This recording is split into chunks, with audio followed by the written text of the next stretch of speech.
와글와글 허경영 총재 사건이 던지는 사법신뢰의 물음표. 633 원칙 벗어난 구속만기 앞두고 검 추가영장. 법원 추가영장 발부 배경에 증거인멸 우려. 검 6개월간 뭐했나?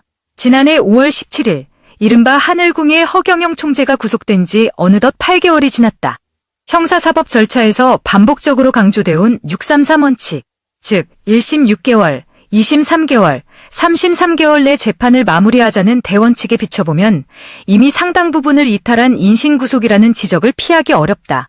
더 큰 문제는 사회적으로 한 정당의 명예총재, 종교단체의 대표자인 허 명예총재에게 도주 우려가 있다는 재판부의 어이없는 영장 집행과 6개월이 지나고 또다시 연장된 구속기간 동안 아직까지 1심 재판조차 종결되지 않았다는 점을 미뤄보면 재판 증거주의를 택하고 있는 재판부에 검찰은 허 총재에 대한 증거가 아직도 준비가 안 된 것 아닌가 하는 의혹에 국민적 관심이 높아지는 모양새다. 특히 논란이 되는 대목은 1차 구속기간 만료를 하루 앞둔 시점에서 이뤄진 재구속이다. 2025년 12월 10일로 예정돼 있던 1차 구속 만기를 앞두고 검찰은 하루 전날인 12월 9일 또 다른 혐의를 적용해 영장을 청구했고 법원은 도주 우려가 있다는 사유를 들어 이를 받아들였다. 이로써 허 총재의 구속기간은 다시 6개월 연장됐다. 그러나 법조계 안팎에서는 이 같은 구속 사유가 과연 충분한 법리적 설득력을 갖추고 있는지에 대한 의문이 제기된다.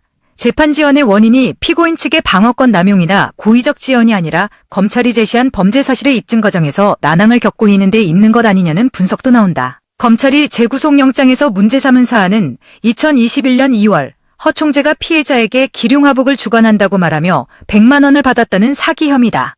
여기에 종교활동과 관련해 문제 삼은 이른바 범죄 수익 규모는 389억 원으로 특정됐다. 결과적으로 재판부가 심리 중인 범죄 혐의의 핵심은 389억 원과 100만 원이라는 상징적 대비 위에 놓여 있다. 반면 허 총재를 오래 지켜본 이들이 반복적으로 언급하는 또 다른 숫자가 있다. 하루 평균 400에서 500명, 연간 약 15만 명에 이르는 독거노인과 취약계층에게 40년 가까이 이어져 온 무료 급식이다. 월 평균 약 1억 원에 달하는 비용이 투입되는 이 활동은 허 총재 개인의 상징적 행보를 넘어 하늘궁이라는 공동체가 유지되어온 실질적 기반이기도 하다. 도시락을 받아든 노인들 사이에서는 누가 시켜서가 아니라 그저 사람이 사람을 돌보는 일이라는 말이 자주 오간다. 고통을 겪어보니까 타인의 아픔을 헤아린다는 자개분통의 의미를 허 총재의 삶에서 본다는 증언도 적지 않다. 40년이라는 시간 동안 쉼없이 이어진 나눔을 두고 과연 순수한 신념과 헌신 없이 가능한 일이겠느냐는 반문이다. 최근 정치권과 종교계를 둘러싼 사법책임 논란 속에서 일부 종교단체 구성원들이 지도자와 등을 돌리고 폭로와 내부 갈등으로 치닫는 모습과는 또 다른 풍경도 대비된다. 허 총재의 장기 부재에도 불구하고 하늘궁은 눈에 띄는 동요 없이 무료급식과 내부 행사를 이어가고 있다. 지도자가 없을 때 조직이 무너지는 것이 아니라 오히려 일상의 역할을 묵묵히 수행하는 모습이 외부의 시선을 끈다. 허경영 총재의 장기 부재 속에서도 하늘궁 소속 신앙인들의 일상은 크게 흔들리지 않고 이어지고 있다. 한 소속원은 총재가 계시든 계시지 않든 우리가 지켜야 할 자리는 같다고 믿는다. 믿음은 사람보다 원칙에 남아야 한다는 가르침을 실천하고 있을 뿐이라고 말했다.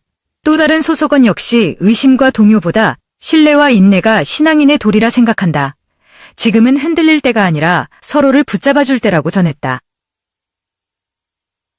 종교계 원로들의 시선도 주목된다.